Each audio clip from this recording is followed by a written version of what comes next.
Assalamu alaikum, people listening and watching. You're tuning into the Let's Walk podcast. I'm your host, Ataur Rahman, and today I'm joined by Thea Martinez. She's a fitness coach, online fitness coach, and we happened to meet over Facebook a while ago. And then today we have her onto the show. Hey, thank you Mhm. for being here. No worries. I'm happy to be here. Thank you so much for having me. So, Thea, I want to maybe start off with your journey. You said you got into like sports really early in high school. So share a little bit about that. How do you get into sports? Oh, okay. That's a very good question. If you didn't ask me, I wouldn't have realized how it started. Looking back, I think what really started me with fitness and sports in general, but it was when I was younger. I think I was almost always sick. I had a weak lungs. I had primary complex, which is like the child's version of tuberculosis. Tuberculosis, and I remember. I think there's a memory of me when I was younger that I think it was my parent as well as the doctor encouraged that I should be in sports. So that's how pretty much it started. My parents encouraged me to play sports, to join an extracurricular, to make the most of your childhood and your school days. And so I did sports.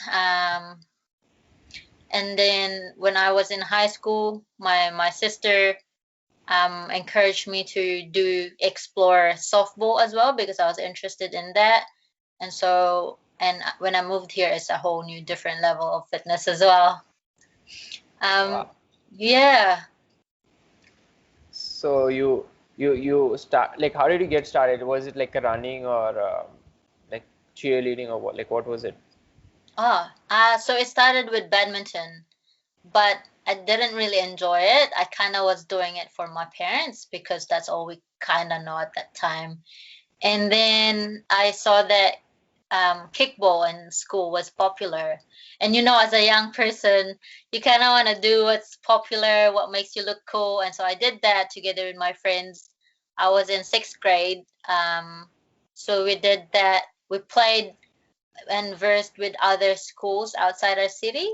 Um, and then when I was transitioning to high school, again, softball looked cool and it looks like, something that would make me popular. And no, that's embarrassing. But yeah, so I joined softball because I wanted to have attention from my parents as well, my family being the youngest. I wanted attention from them, from people. I wanted to impress people, so I did that. And I thought it was cool as well. So I explored softball, Wow. and it was That really fun. That's really courageous of you. You started off with softball, and then Mhm, I, when I came across your story, you have been like the more on the more chubbier side, mhm, and like how did you like make the decision that like it's time to change? I need mhm, to do something about this. mhm. So um, r- pretty much I grew up very skinny, right? And then when I did sports, that's when I was kind of okay, okay. And then when I was out of school, that's when it began. Um, there was a year in my life where I had to stop school because we were waiting for the entire American type of stuff so that we can migrate here in New Zealand. So we were out of school, no sports for me, literally sitting on my laptop all day, eating carbohydrates and all the bad food and no physical exercise at all. So I started becoming chubbier, stopped looking after myself, and it was a very negative space as well. I was being an online bully, telling all this bad stuff to people. That's when I started becoming chubbier. I'm and whenever I see myself, I wasn't happy with myself. So I carried that mindset, being insecure. I was also hating on people online, which is very bad. I wouldn't, I wouldn't want people to experience what I've done to people. So because I wasn't happy with myself, And then so yeah, when I came here in New Zealand, I told myself things has to change. I'm a practicing Christian, so I value faith. And my faith kind of made me realize that it's not good. You know, if you're not happy with yourself, it's not good for you to hating on people. It's my 100% responsibility to be happy about myself. If I'm not happy about my appearance, my weight, then I should do something about it, right? So it that's how it all started, I guess. That's the biggest turning point. Excuse me. So, so you felt like, I would say like a spiritual calling, that, you need to change, you need to do something about it. Hmm. And I think this is where a lot of people, we all have this thing in our mind where, if something is bothering us, we let it bother unconsciously, where, somebody might be like, I'm not flexible enough. They'll be Mm. saying that instead of actually Mm. trying to do something about it. Yeah. Yeah. So I love the fact that, you took action at that point in time. Mm. So, like, what were your initial steps, and like, like what resources you use, or like Hmm. how did you like figure it out basically? Hmm. Okay, well, that's a good question. There were a lot of bad stuff that I did. It was all self-taught. I the first thing I did was cut out rice. As a Filipino, it's so mean to do to yourself, cutting out white rice. So I stopped eating rice, and I searched for all the diets I could find. Back then, there weren't many uh, blogs that you could trust that tells the truth about nutrition and fitness. So I tried military diet, I tried keto diet, I tried all kinds of diet. And as a 15-year-old growing person, then you're just putting so much stress in your body. Um, no wonder I was very I had lots of mood swings then. I was still I was yeah, I was losing weight, but I wasn't happy. I didn't feel good about myself, my body, because it felt like um it felt very different when comparing myself now to that skinnier yeah. It's very different, kind of healthy. It's where you could like trust what kind of, like the right nutrition things, like you will have crash diet, fat diets, and whatnot. Yeah. So, like, I want to know, like, how did you go about incorporating like traditional meals, or like, how it is in Asian households, like, they Mm, have a lot of rice, different, mm, things. You don't get it on MyFitnessPal. Like, how did you yeah. figure it out so that, you were able to transform yourself into a more healthier way instead of trying Mm, like to do something on the extremes? hmm. Good question. So as I grow as well, as the information grew as well, I realized that the crash dieting is not working for me, and I really love my Filipino food, my meat and my white rice. So what I did, I started reading, and I started watching documentaries about it. The very first proper documentary about food that I watched was one of them was Game Changer, because it was that's when veganism was becoming popular. So I watched it. It has genuine research and things like that. Now I'm not here to promote veganism. Um, all I'm saying is that when I switched to vegetarian, I tried doing vegetarian.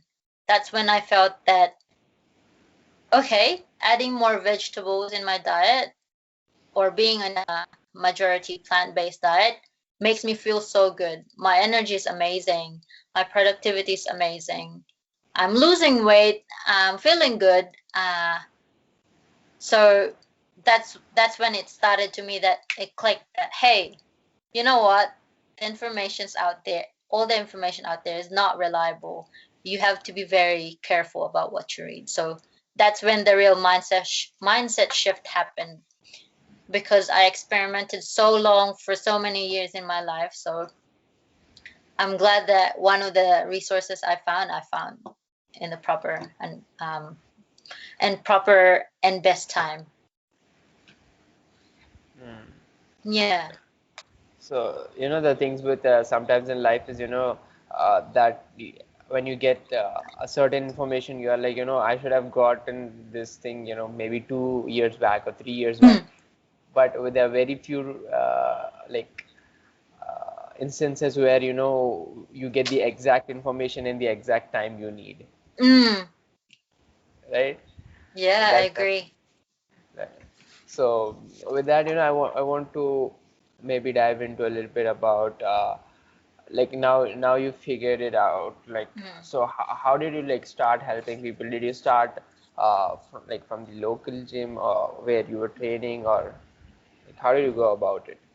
Okay, so it was a few years back. It was during the lockdown actually. It was the lockdown when I realized that food has so much power, and as much as I want to evangelize, kind of thing, I want to tell everyone about it. I had to start somewhere, so I tried starting with my family, and it was different. Um, telling your family, especially in an Asian culture, if you're younger, um, most likely, uh, it's different hearing an information from a younger person when you're in an Asian culture.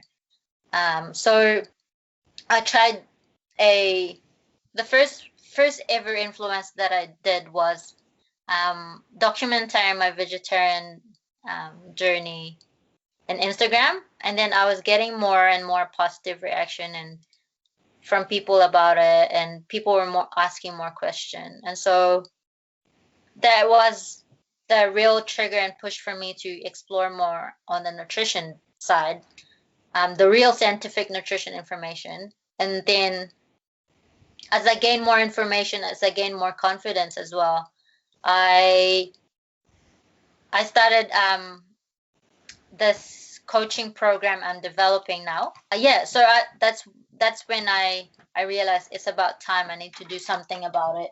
I need to start. I need to start.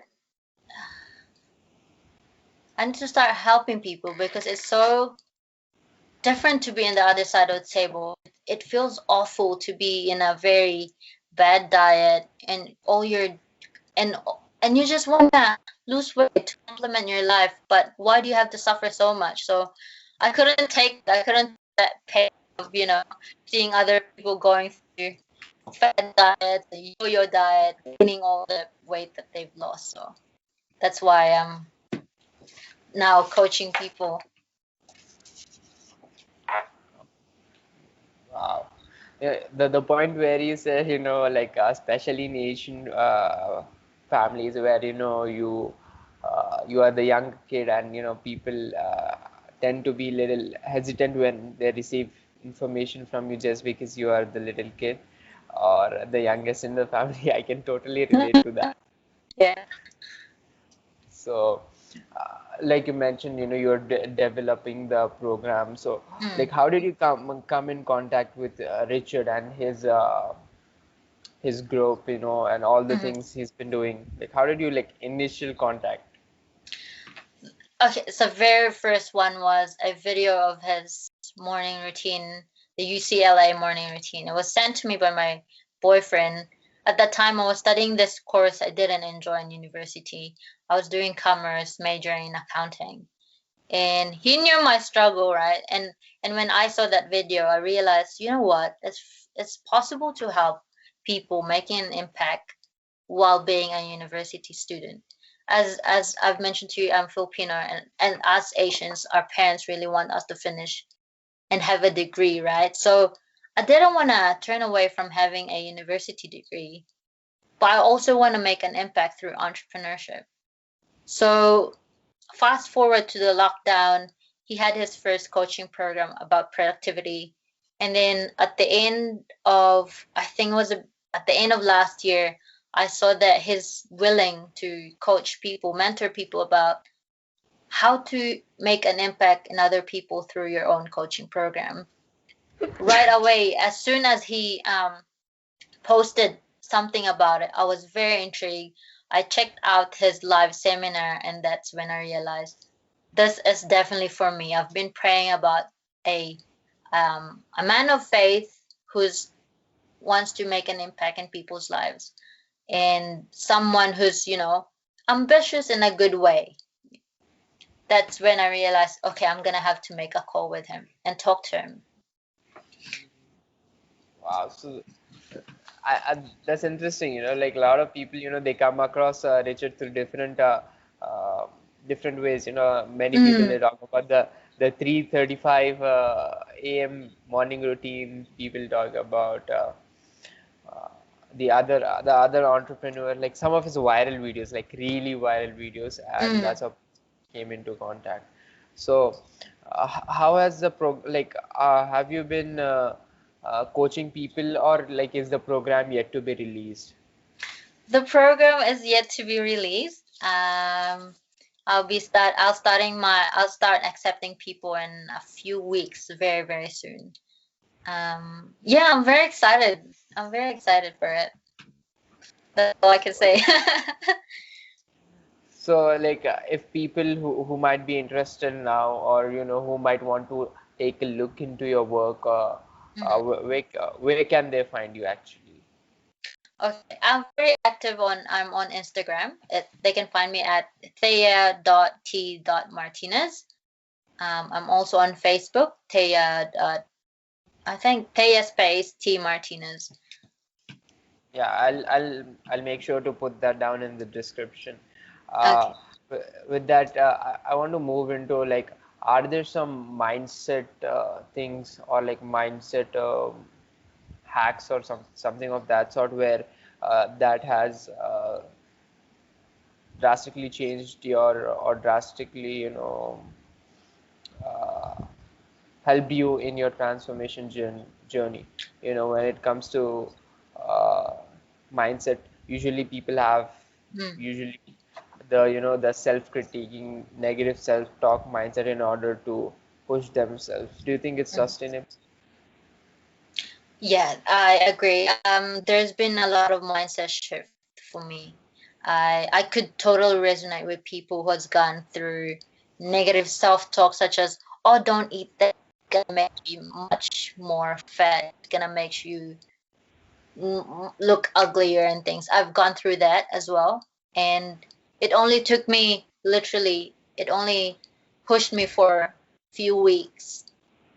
After that, I just gained the weight back because I still wasn't happy with while what I look, even though I've lost weight. So if whoever's listening to this, please, please be kind, be really kind with yourself. If you really want to lose weight, do it for the sake of health. Because if you're gonna do it for the sake of health, um, your mindset will definitely be very powerful. Like for me, for example, right now, I want to be healthier because I want to see my future children grow up. And I think it's different when you're doing it for the sake of health than doing it for just because you're ugly. Yes, it could start from you're not happy with what you look, but as soon as you progress in your fitness journey, you'll realize that those negative self-talk won't help you at all. Won't help you squats heavier in the gym. It won't help you run faster. It could, but only for a short time. It's definitely for like it's same as when you're eating chocolate compared to when you're eating apple when before running. Your chocolate can only take you for a certain amount of hours, right? Could only give you a boost of energy. But with apple, it's consistent, it's stable. So avoid the self-talk, change them into positive. Listen to positive motivational music. Wow, Well, that yeah. that's some solid tips right there. Mm, People, I think, like, almost everyone suffers from it, and like, mm, they have to. There's a point in time where you have to, in order to move at the next level. Yeah, initially, the negative self-talk might take you to level 1, but to mm, reach level 10, you need some sustainable energy, not every day, trying to beat yourself down the rabbit Yeah. hole. Yeah. So, with that, I want to move into some questions which I call the perspective questions to bring life in perspective. Okay. Uh, are you ready for that? Let's go. So, um, if you were to meet three people, dead or alive, who would they be and why? Wow, I love that question. One would be definitely be my grandfather.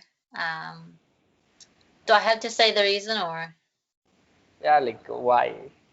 Okay, I want to see him again because when I was living in the city in the Philippines before we left to New Zealand, I wasn't able to communicate to him because I couldn't speak the dialect then. So I wanted to create more bonding. Second person I want to see is ooh, tough question. Who could it be? I want to say Steve Jobs. I really want to get to know him and understand where he's coming from with his ideas and his entire life. I just want to learn a lot of things from him and his regrets and his victories and how to stay focused.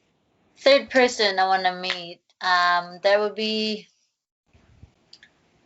who could it be? I'd say Donald Trump